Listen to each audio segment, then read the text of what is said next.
However, one can estimate that the number of people who would have possibly died as a result of this change in geographical access can exceed possibly the number of people who've been killed in the conflict.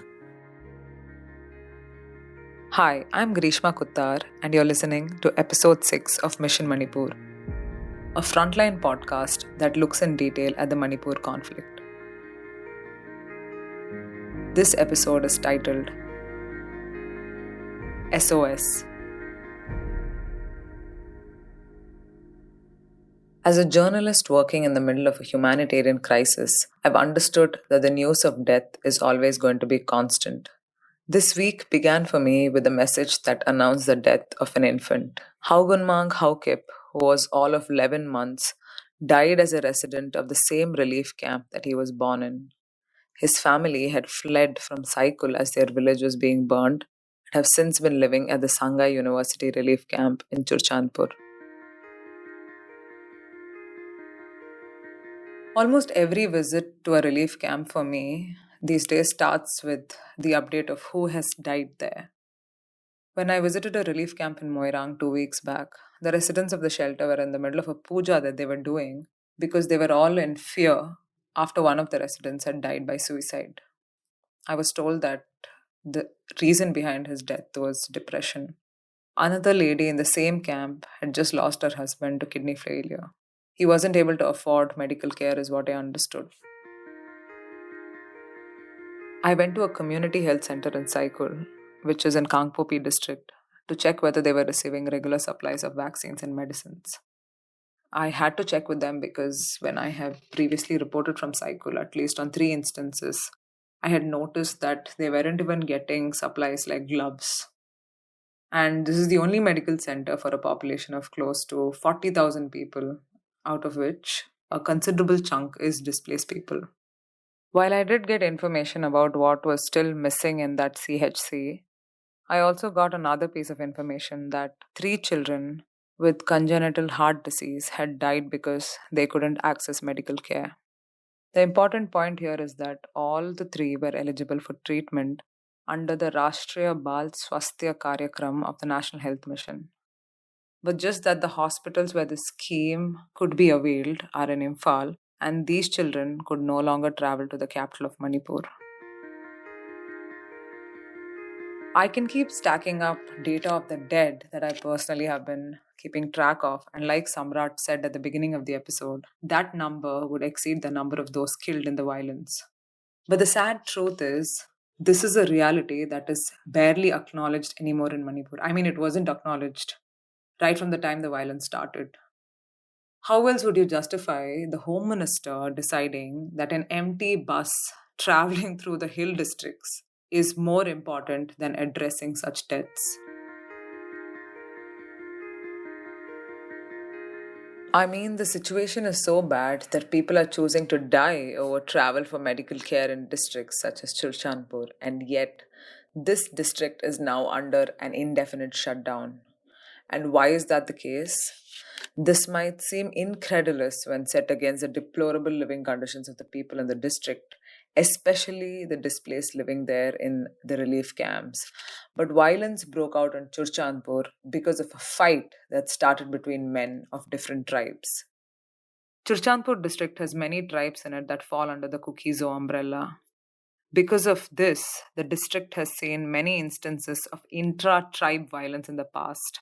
The worst of it all was in 1997, when the district was at the center of a full-blown war between the Kukis and the Paites, with people fleeing their homes towards where the tribe lived predominantly. Since 1997, and since that war ended, a bridge divides the district with the Paites, who are also referred to as the Zomis, on one side and the Kukis on the other. There are other tribes who live in the district as well, such as the Mars and the Vaipais. And usually these smaller tribes try to steer clear of such fights until this one. A fight broke out between the Mars and the Zomis after a Mar leader was abducted and beaten up by a group of Zomi volunteers.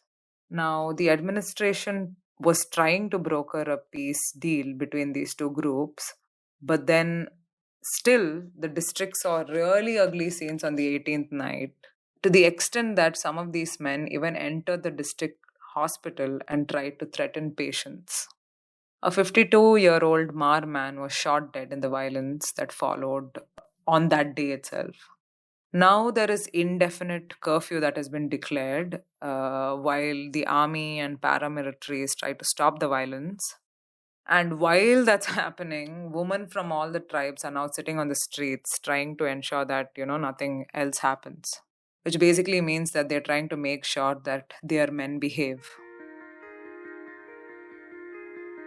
This violence within the district, actually, it seems pretty surreal considering the information that I started this episode with. A 11-year-old baby just died in one of the relief camps in the district, and that too because of diarrhea, which, as all of us know, is the most prevalent yet most preventable cause of death among babies.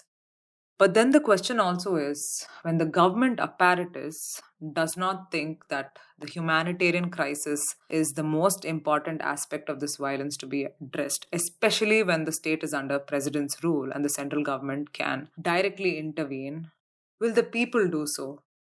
Will there be a decentralization of power that men hold that allows them to do as they please, enjoying all leadership positions, and as a result of which, pushing a district into careless violence like what happened this week?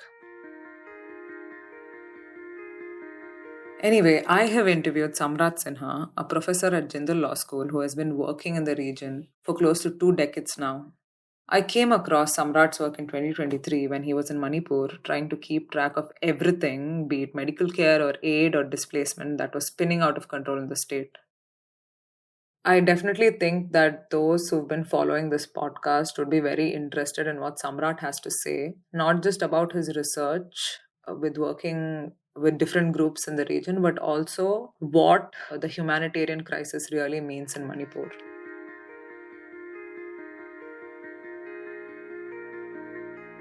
Hi, Samrat. Thank you so much for agreeing to speak with me, and thank you for coming on my podcast. So, like we've spoken back in the day, back in 2023, when things were at an absolute peak, which doesn't mean that just because there has been a reduction in violence that things are any better in Manipur, right? So, which is where I want to kind of bring you in. I want to begin by asking you, how can you like explain a little bit about your work in Manipur? Like, what is it that your work with respect to research into different aspects about be it healthcare, about how the humanitarian crisis has been at its absolute worst in Manipur? How have you been able to understand this through your work? Can you tell us a little bit on that?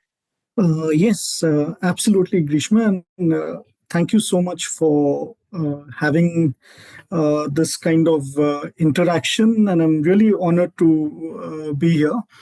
Um so I'll just give a quick summary of the last 2 years, essentially, of where this particular research fits in. Um, in essence, it is actually a collaborative effort between a community based research organization called NEST and myself, as well as other civil society organizations. And essentially, for the last 2 years, we've basically been trying to build up a focus on the humanitarian situation in Manipur, but developing kind of community owned methodologies to bring out the issues that are facing the most vulnerable people who've been affected by this conflict. And one of the sad and the most serious aspects about this conflict has been the scale of forced displacement within Manipur. And if we look at the nature of the violence and we look at the nature of the conflict also, more often than not, the issue of displacement and humanitarian action tends to get subsumed. within the broader dynamics. And if we take a more long-term perspective, whereas you rightly mentioned there can be a reduction in violence, unfortunately, because of the nature of forced displacement, the scale and its impact on communities, the effects of this forced displacement will go on for several years. So it is, so it is an ongoing crisis, and the crisis will continue. So the big challenge, of course, is to develop appropriate methodologies to capture many of these long-term impacts across various sectors. And we initially started the kind of more than research, a kind of humanitarian survey on various indicators within relief camps just at the outbreak of the conflict. A lot of it was based on the prior experience of Nest with conducting similar studies, except that in this particular collaboration, we reflected a lot on not only the methodology, but also having a more long-term approach to the collection of specifically humanitarian data.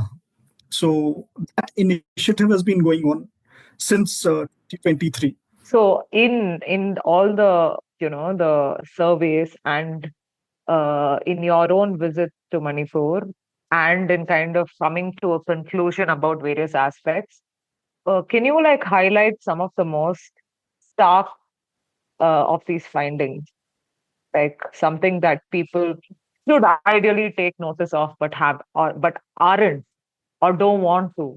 Basically, what is it that is that requires critical intervention immediately? Yes, absolutely. Uh, in conceptualizing the humanitarian crisis, it's very important to disaggregate the overall impacts of this conflict.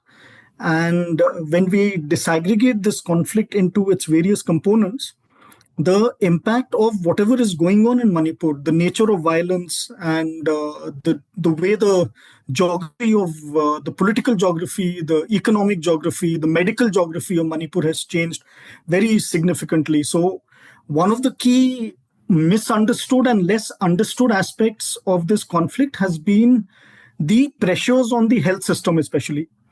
That is the pressures on the public health system. Now, in order to conceptualize this, it's also very important to understand that what we see now is also a legacy of past issues in terms of underdevelopment and a kind of underdevelopment of health institutions, especially in the hill districts across both. If we look at the Kuki and the Naga hill districts, both sides. However, I think a second part of this, a kind of qualifying statement that I must make is that uh, between roughly between 2011 or roughly between actually 2014 and 2023, there were significant advances also being made. And there was a kind of revival in the health system and certain outreach that was also going on in terms of strengthening the health system in the hills. Unfortunately, because of this particular conflict, the progress on those indicators have reduced very drastically.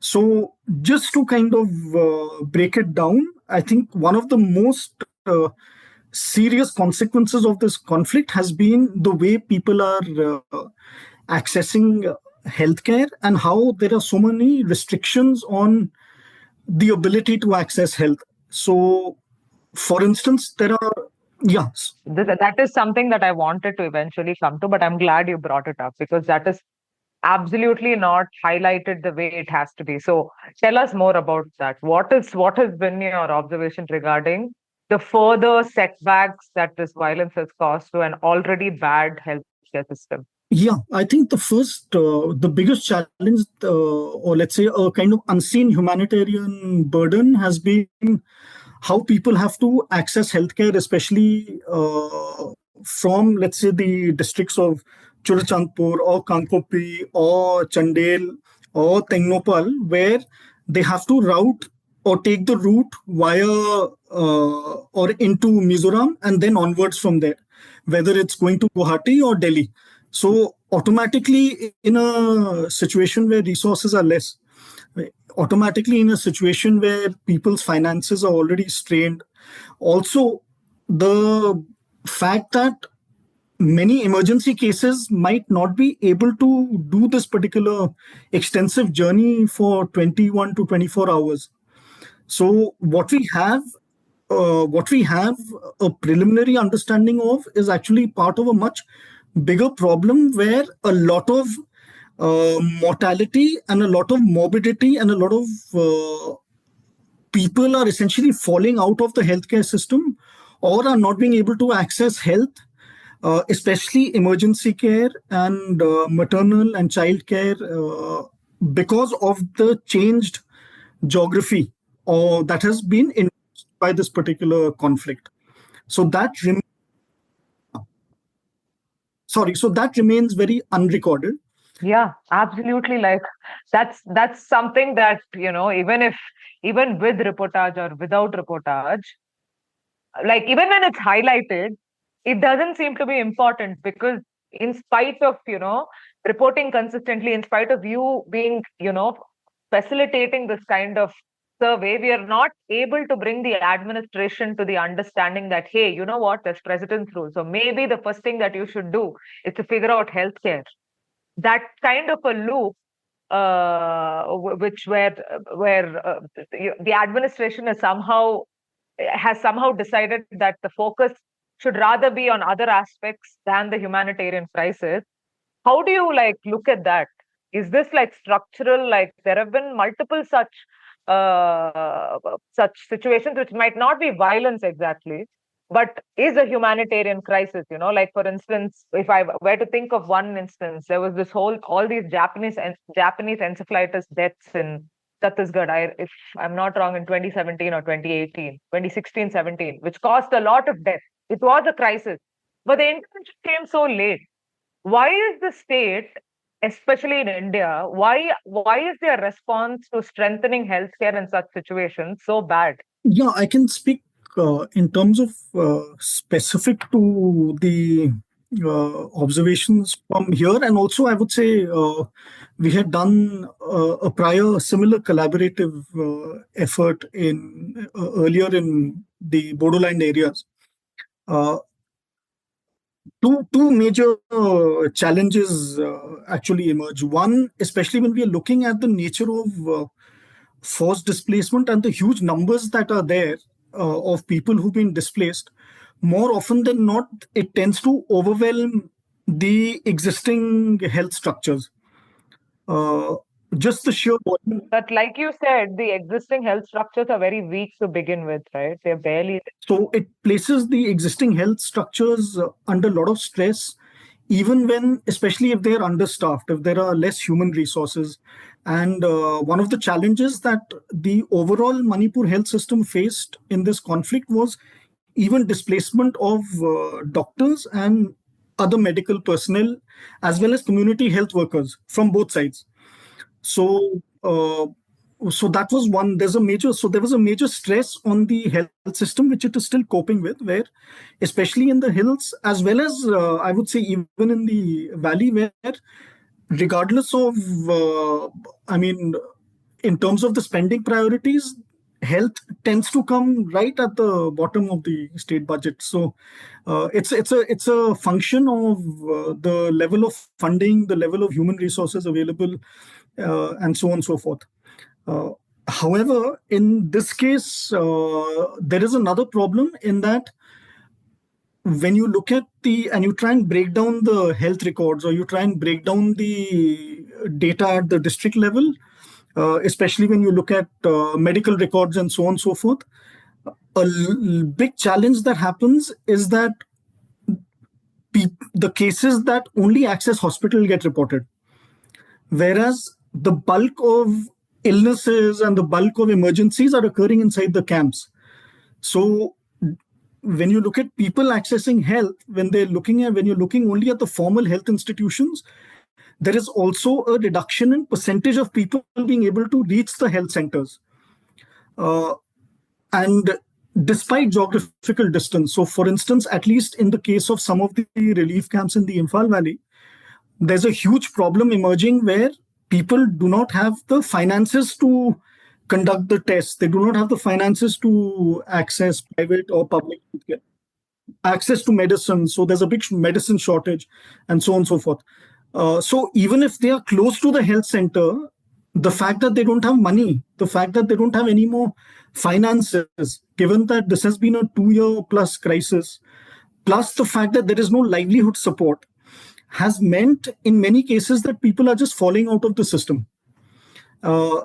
So even if in the medical data, for instance, if people are being recorded or their illnesses are being recorded, there is really no way for them to have follow-up treatment. And this is a clear function in a way of the fact that within India, we have a mixed system of both private and public healthcare. But more often than not, it is the privatized healthcare which people tend to access more.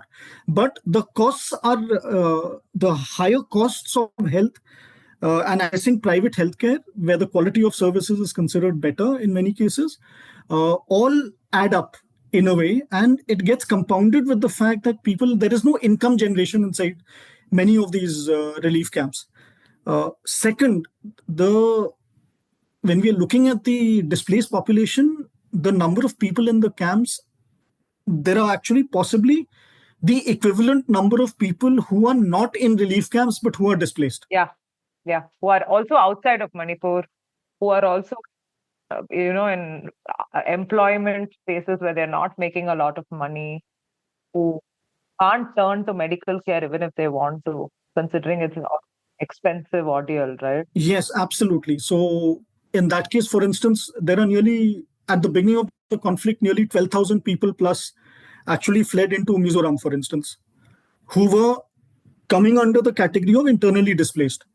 So if we start aggregating all the different numbers together, the total amount of displacement is much higher than what is recorded in the camps. And so all of these problems that I'm talking about start getting multiplied at a much larger scale. And there's also the question right now, like, be it in the valley or the hills, a lot of there is this thing of resettlement, right? People are being resettled into these prefabricated homes or like smaller settlements that are being built by other organizations. But the questions or the problems that they face in the relief camps with respect to access to healthcare, it actually gets worse when they move to these settlements, is what I've noticed, because these settlements are again far away from, let's say, the closest PHC or the CHC or the district hospital or a Jennings and RIMS. And like you said, when there's no income, how are they going to pay for an auto or some kind of transportation to get to that center? These things have not been thought about or solved for. Yes, and when we are looking, even let's say if we look specifically at the temporary shelter homes, the TSHs that have been built both in Kankopi and also in some districts in the valley, for instance, in Bishnupur or Imphal East and so on. Pakta. Yeah. So if we look at even the conditions of the temporary shelter homes, it's an extension of the relief situation in a way. Only in terms of shelter, yes, there is a marginal improvement. However, in terms of access to water, access to rations, there is not much difference between their experience in these temporary shelter homes as well as the experience in the relief camp. So there might be some marginal improvement, let's say more regular access to water, but the quantity of water that is coming into the camps. And I think one of the hidden aspects or one of the, again, a major unmeasured problem is that of water. Just access to clean drinking water and access to regular water supply. So the burden on the people who've been displaced is very big because of this particular reason. So livelihoods compounded by access to healthcare, lack of access to water, And also I think there is a psychological dimension to displacement also, which is getting underplayed. And so, for instance, very recently, there was a study by the two doctors in RIMS Hospital in the Imphal Valley, where very high proportion of trauma was detected among women who were displaced as a result of the conflict. And similarly, if we look at Churachandpur, Nest has been doing a survey on suicide, and they have also detected cases of suicide occurring inside the relief camps. So we must also add in the psychosocial part and the psychosocial dimension to this particular crisis. For sure. One last question I have before I kind of wrap this up. See, as a person who's been like trying to understand the violence through actual surveys, what do you think has to be done? I mean, these are suggestions that I want to ask because I feel like we need to talk about this as well, though, and not, I mean, while highlighting the abject failure of the administration in kind of addressing this, we also need to speak about what requires like immediate critical intervention, right? What do you think needs to be done at the offset? Like if I were to say urgently, immediately, to at least address some of these, some of these discrepancies. Like immediately, what interventions do you think need to be made? Yeah, I think 5 sets of interventions would be first needed. One, of course, there is a state health scheme, the CMHT scheme, that needs to be revived in a very big way. And there has to be an alignment in the scheme that, or at least some kind of course correction in the scheme where the beneficiaries of the CMHT scheme, which enables at least some amount of free treatment and access to the health centers, as well as for conducting diagnostic tests, that kind of financial support is very much needed across the board. But if I can intervene there, no? Yeah. Like you already know, the hill districts, many of the PHC, CSDs don't even have like an ultrasound. Yeah. Forget about like in cycle, the pregnant woman have to travel either to KPI or Senapati to get an ultrasound. And the route from cycle to KPI is so horrible that it will put them at risk. So there is also this problem of, and also the doctors, the medical officers have said that they've not received even like basic stuff like gloves, from the beginning of the violence. Forget about regular supply of vaccines. I feel like reliance on just the state apparatus will be like, I don't know how effective that can be unless there is like pressure from the center, since we are under president's rule right now, pressure that, and proper, what do you say, like a surveillance, literal surveillance, whether this thing is actually happening, whether vaccines are reaching on time. Because when I went to cycle just yesterday, they said these tetanus shots that need to be given to pregnant women, no, they have not come in the last 2 months. They have a shortage for the last 2 months. So, I mean, that scheme has the money. It has the provision in the budget. But I don't know what will happen when, when we know that there is this divide between the hills and the valley when it comes to the administration, how they're going to facilitate a smooth sort of intervention. Yes, I was actually just about to kind of follow up on exactly what you said. So it also implies that the existing humanitarian structures that are functional in the valley, and this includes civil society organizations, both in the hills and valley, there is a huge need right now for medical outreach by both civil society organizations and also external humanitarian organizations who are involved in specific care. So you will need to have at least in the short term, to have more mobile outreach clinics, more specialist doctors coming in from outside, from, let's say, not and not necessarily from outside the Northeast. There is enough expertise within the surrounding states itself. So you can always have doctors and medical professionals coming in from other parts of the Northeast also to come in and deliver this kind of specialist care for some time, at least mobile outreach clinics.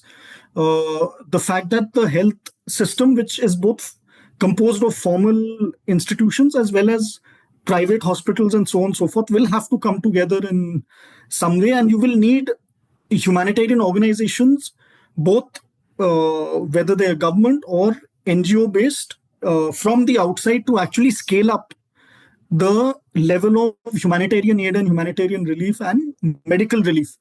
What is happening actually, if I was to just aggregate all the bits of information, all the surveys together, all the various bits of information and data that has been collected and evidence that has been collected, what we are seeing is the humanitarian crisis overall in terms of these shortages in health, shortages in food, shortages in water, multiplying and expanding at a time when the humanitarian capabilities of the existing humanitarian structures are shrinking or they're exiting the context.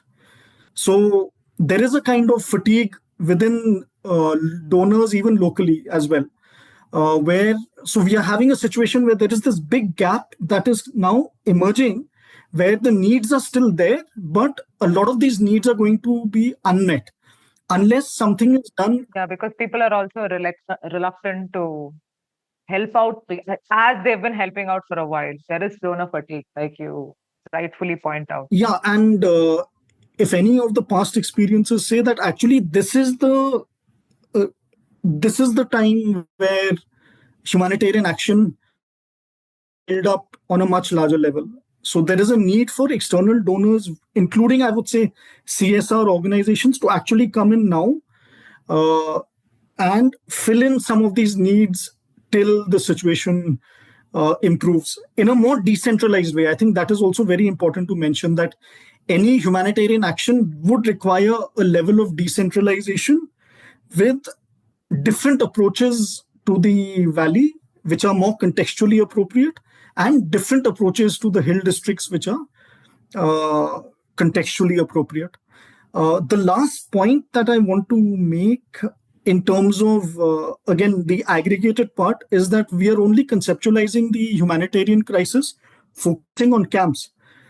If we take a more long-term view, when and if people ever settle back to their areas of origin, or if there is some kind of relocation, or if there is some rehabilitation, even where they are staying now, that will be actually the third humanitarian crisis that will be again unrecorded in a way, because if we look at the level of damage in terms of agriculture that this conflict has induced, the fact that, again, it's very difficult to build information on this, but there is extensive damage to agriculture in this conflict. There is huge infrastructural damages.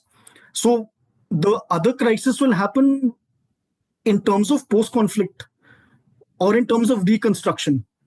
So it's very important to think of the reconstruction part, even if, I mean, with different models of rehabilitation, whatever is being thought of. I mean, it's very important to point out that the relief situation that is going on now, which then gets extended to the temporary shelter homes, which is a temporary arrangement.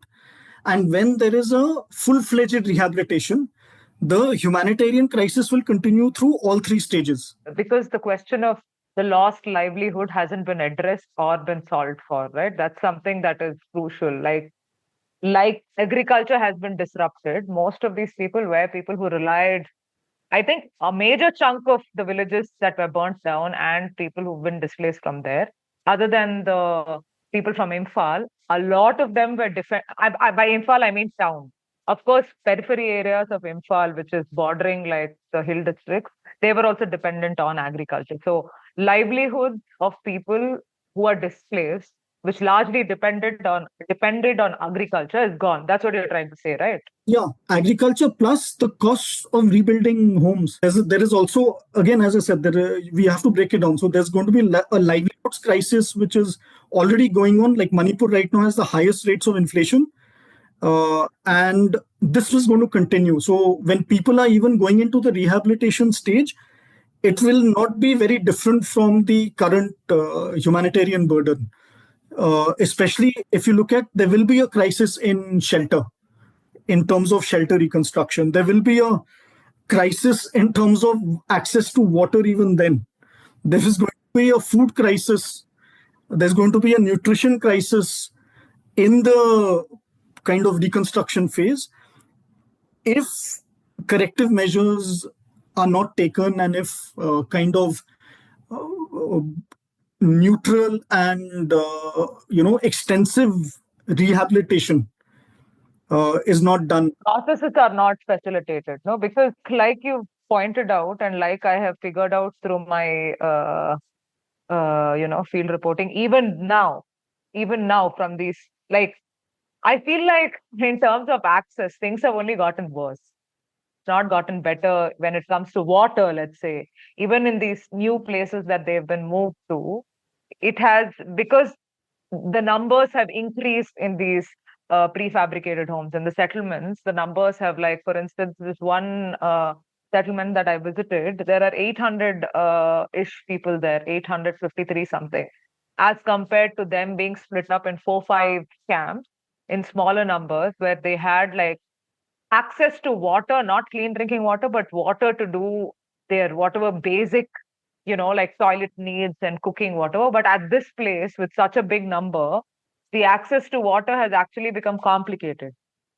And it's worse in the valley. Actually, access to water is worse in the valley. In the hills, at least, there are some parts where there is a stream close by, or there is, the water is directly coming from the hills. So I feel like natural resources might be there in the hills while nothing else is there.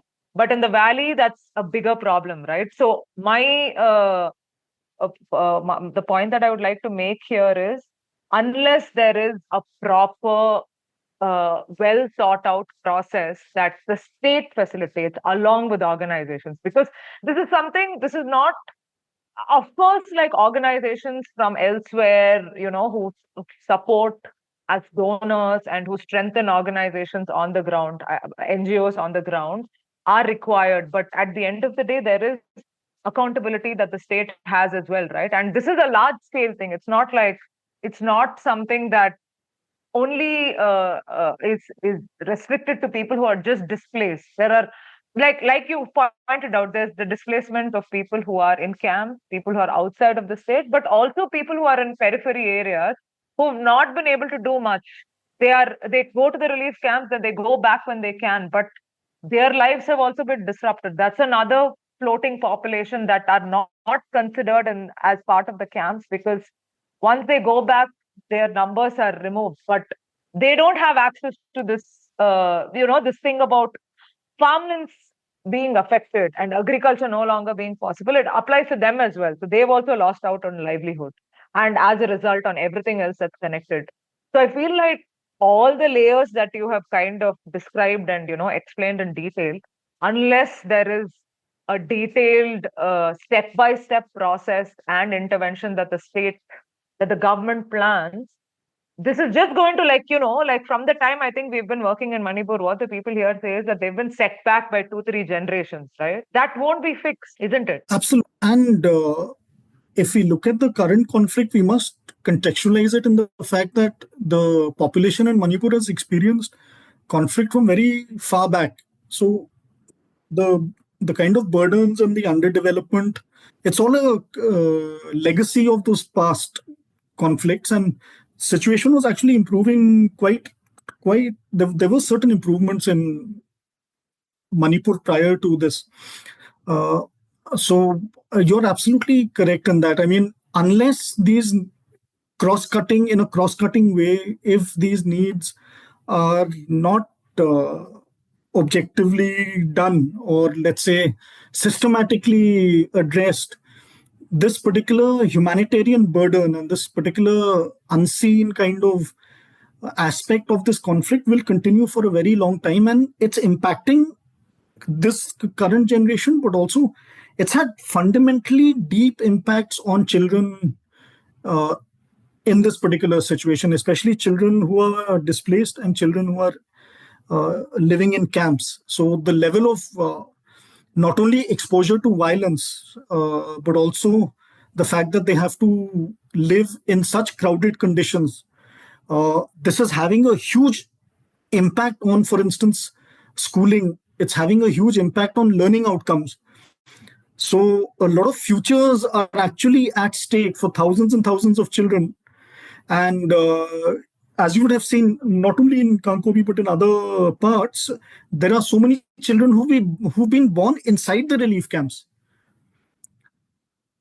All of this would not have happened if this particular situation had not emerged. So it's very important that for the next generation, especially the children in the camps, that these course corrections are done now, because their futures are also going to get impacted as a result of all of these various kind of burdens, all of these various adverse circumstances that are ongoing. So it's going to have a very long-term impact into several years, especially if you look at not only the health part, but also there's an education crisis that is also going on.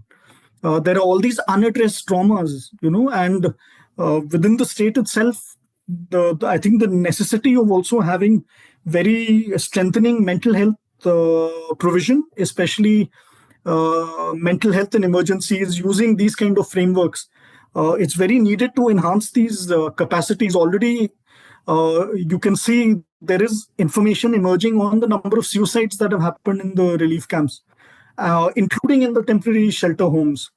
So it's a very serious problem, which is just getting more and more compounded, despite the fact that there is a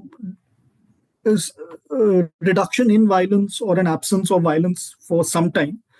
But these issues are not going away. So if they are not addressed fast, and if they're not addressed on scale, we are looking at a very, very serious and complicated situation in the future. So that is one of the projections that, just based on all the information, data, all of these things collected in the last 2 years, I think this would be one key finding, that the future, there's a need to plan for the next few years and mitigate the circumstances, at least these adverse circumstances in which children are living in. So especially now, creation of, I think, child-friendly spaces is very much the need in the relief camps. There's a huge need for strengthening the community-based education initiatives also that have emerged in the camps, like bridge schools and so on and so forth. But they require a lot of resources. They require a systematic programming for education in emergencies framework to be implemented. They also require political will more than anything else. Of course, all of this is dependent on, the way the politics unfolds. But in my view, like when we're looking at because we are kind of more at the micro level, some of the measures are not very complicated to be implemented. So, and there is a lot of capacity. I think there is also an important opportunity for the more regional approaches to be introduced into Manipur. And there is a regional kind of humanitarian architecture that must be involved in these processes. And I would also like to stress, there is a lot of experience in the Northeast in terms of peace building and conflict resolution, both among state and also civil society. So it's very important to now introduce this expertise. It's important to bring in experiences from outside also, to at least create some platform.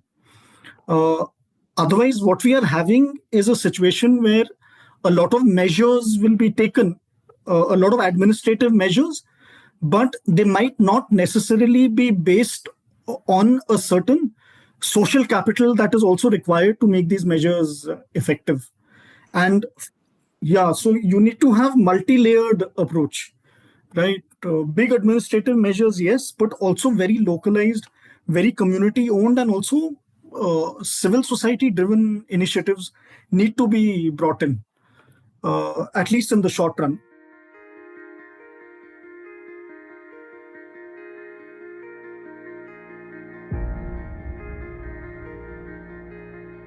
A couple of corrections from episode 5 before I wrap this up. Lalgothang Singsit, who was shot dead in Ketilmanvi on March 8th, was 30 years old, not 19. And the empty bus that was stopped by the mob was driven away from the highway to a safe location by the district administration and not by the mob, as I had mentioned in episode 5. Just wanted to set the record straight on both these errors. Moving back to what Samrat has helped us all understand, the humanitarian crisis in Manipur is actually far, far worse than what reports of mainstream media or the government tell us. And I definitely think it is high time that the governor wakes up to this reality and also addresses it the way it has to be.